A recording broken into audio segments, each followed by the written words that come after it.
మీ ఎలాంటి వ్యాపార ప్రకటనలకైనా వెంటనే మా ఛానల్ సంప్రదించండి. ప్రస్తుతం మనతో పాటు ప్రముఖ ఆధ్యాత్మికవేత్త వేదిక ఆస్ట్రాలజర్ గోనుగంట్ల సురేష్ బాబు గారు ఉన్నారు. గురుగారితో మాట్లాడదాం. నమస్కారం గురుగారు. మణికంఠ గారు నమస్కారం అండి. జూన్ నెల విశేషంగా వృషభ రాశి వాళ్ళకి ఎలాంటి శుభవార్తలు ఉన్నాయి, వీళ్ళకి ఎదురయ్యే లాభ నష్టాలు మంచి చెడులు ఏ విధంగా ఉండబోతున్నాయి గురుగారు ఈ మాసం? సో ముందుగా మనం అమ్మవారిని ప్రార్థన చేద్దాం, అందరికీ చక్కగా ఉండాలని. ఓం గం గణపతయే నమః. స్వర్ణలక్ష్మి నమస్తే అస్తు పరబ్రహ్మ స్వరూపిణి రాజ్యం దేహి ధనం దేహి సర్వ కామాంచ దేహి మే. 12 రాసుల వారికి చక్కగా అమ్మవారు ఈ వచ్చే జూన్ మంత్లో ప్రతి ఒక్కరికి బ్రహ్మ జ్ఞానం ఇవ్వాలని, తద్వారా అందరూ హ్యాపీగా ప్రతి నిమిషం ఉత్సాహంగా ఉండాలి. వాళ్ళ లైఫ్లో ఎలాంటి చీకులు బాధలు లేకుండా ఎప్పుడు నవ్వుతూ ఉండే ఒక సామర్థ్యం వాళ్ళకి ఉండాలని, అలానే ప్రతి ఒక్కరికి అధికారాన్ని, పవర్ని, స్టేటస్ని, వాళ్ళ మాటకి ఒక పలుకుబడిని, ఒక గౌరవాన్ని ఇచ్చే విధంగా ఉండాలని అమ్మవారికి కోరుకున్న. రాజ్యలక్ష్మి కటాక్షం ఉండాలని, ప్రతి ఒక్కరికి ధనం విపరీతంగా ఉండాలి. ఇది ధనం లేదు, ధనం వల్ల మీకు ఈ పనులు చేయలేకపోతున్నాం అలాంటి ఫీలింగ్ లేకుండా అలా ప్రతి ఒక్కరికి ధనం చక్కగా సమృద్ధిగా ఉండే విధంగా అని మనం అమ్మవారిని కోరుకుందాం.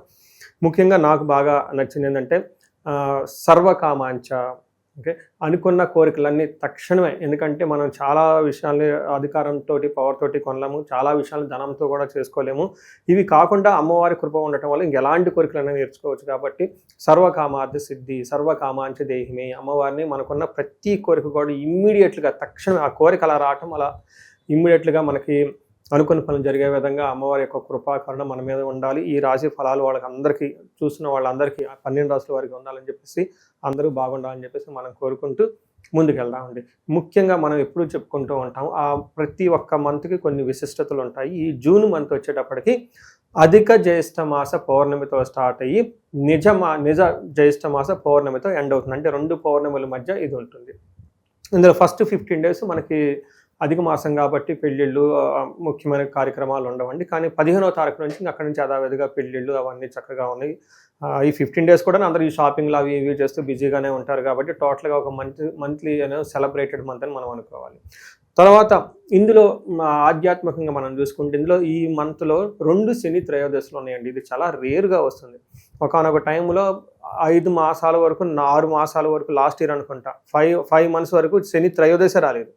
సో ఈసారి పర్టికులర్గా శనికి సంబంధించిన రాసులు ఎవరైనా బాధలు పడుతూ ఉన్నారో వాళ్ళకి ఆ 2 శని త్రయోదశులు ఉన్నాయి కాబట్టి చక్కగా సద్వినియోగం చేసుకోవాలి. వీటితో పాటుగా ఏరువాక పున్నమి అని ఉంటుందండి. అది చాలా విలేజెస్లో ఇంకా బాగా సెలబ్రేట్ చేస్తారు.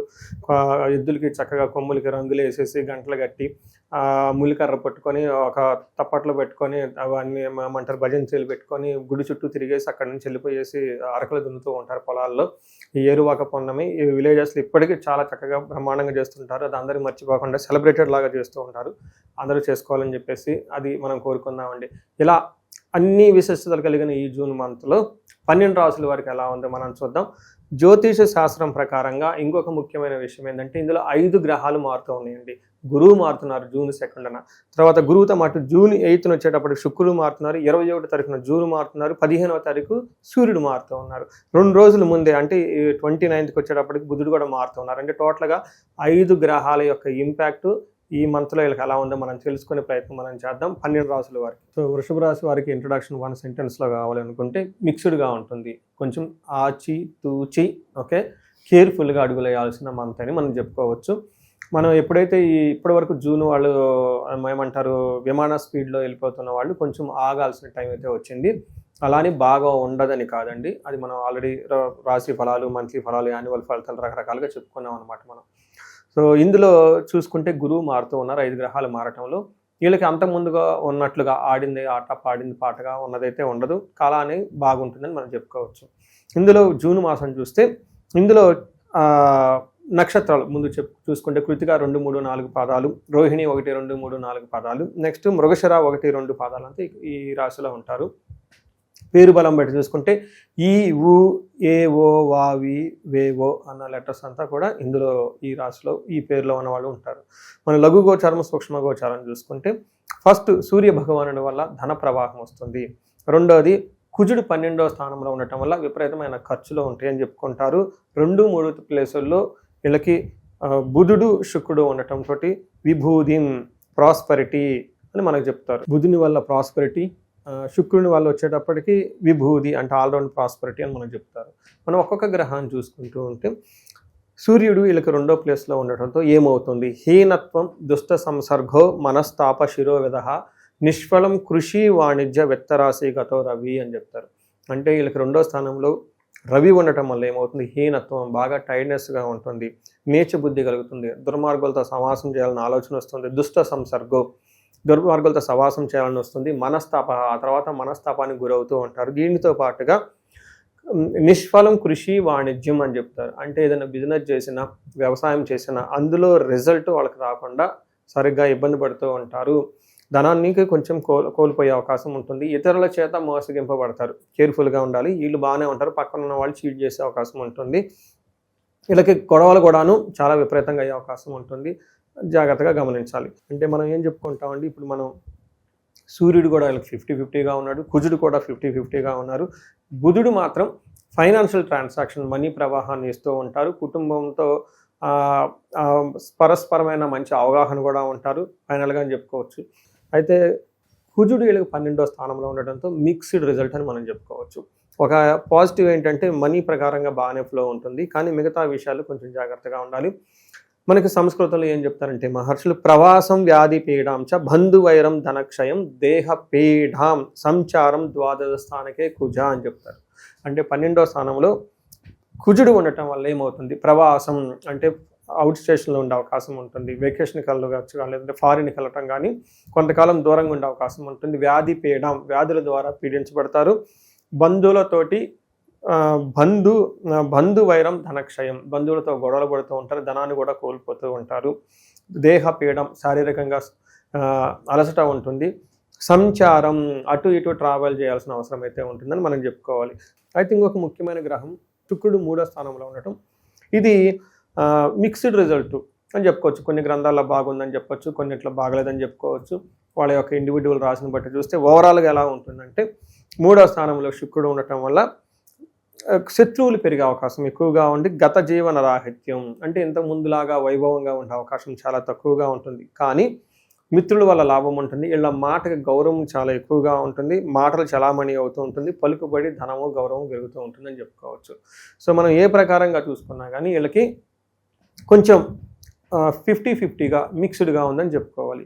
ఇంకొకటి వీళ్ళకి గురువు 2వ స్థానంలో నిన్న మొన్నటిదాకా ఉండటంతో రెండో ధనం విషయం కానివ్వండి, కుటుంబ విషయంలోనూ ఎన్ని ఒడిదుడుకులు వచ్చినా చక్కగా తట్టుకొని నిలబడి ముందుకెళ్ళిపోయారు. అయితే ఇప్పుడు గురువు మారటంతో అంత ఫ్రీడమ్ ఉండదు వీళ్ళకి. ఉంటుంది ఓకే ఫైనాన్షియల్, ఇంత ముందులాగా ఏమంటే ఆలోచించకుండా కార్డు స్వైప్ చేయటం, టక్కన పిన్ను కొట్టేయటం అన్న ఈ యొక్క దాంట్లో లేకుండా కొన్నిసార్లు చెక్ చేసుకోవాల్సి వస్తుంది, బ్యాంక్ బ్యాలెన్స్ ఉందా లేదా ఇలాంటి పరిస్థితుల్లో ఉండే అవకాశం ఎక్కువ ఉంటుందని మీరు గమనించుకోవచ్చు. బట్ ఎనీవే ఓవరాల్గా చూసుకుంటే ఈ మంత్లో కొంచెం వీళ్ళకి ఇబ్బందిగా ఉన్నా కానీ బాగా ఉన్న రాశుల్లో వృషభ రాశి ఒకటి. ఎందుకంటే వీళ్ళకి శని భగవానుడు మిగతా గ్రహాలు చాలా అనుకూలంగా ఉండటంతో చిన్న చిన్న ప్రాబ్లమ్స్ వచ్చినా చక్కగా మేనేజ్ చేసుకుని ముందుకెళ్తారని గమనించవచ్చు. ఇక పరిహారాల పరంగా ఎలాంటి పరిహారాలు చేస్తే వీళ్ళకి బాగుంటుంది? వీళ్ళు ఎక్కువగా సూర్యుడికి తర్వాత కుజుడికి పరిహారాలు ఎక్కువ చేసుకుంటూ ఉండాలి. నవగ్రహాల చుట్టూ ఎక్కువగా తిరుగుతూ ఉంటే బాగుంటుంది. వీలైతే విష్ణువుకి సంబంధించిన ఆలయాలు తిరగటం వల్ల చాలా చక్కగా ఉంటుంది. ఇంకా ఇండివిజువల్గా వాళ్ళు ఏమైనా చేసుకోగలిగితే హనుమాన్ కార్యసిద్ధి మంత్రం లేదంటే హనుమాన్ చాలీసా రెగ్యులర్గా చదువుతూ ఉన్నా బాగుంటుంది. సూర్యుడికి ఆర్ఘ్యం చేయటం, ఆదిత్య హృదయ స్తోత్రం చదవటం ఉంటే చక్కగా ఉంటుంది.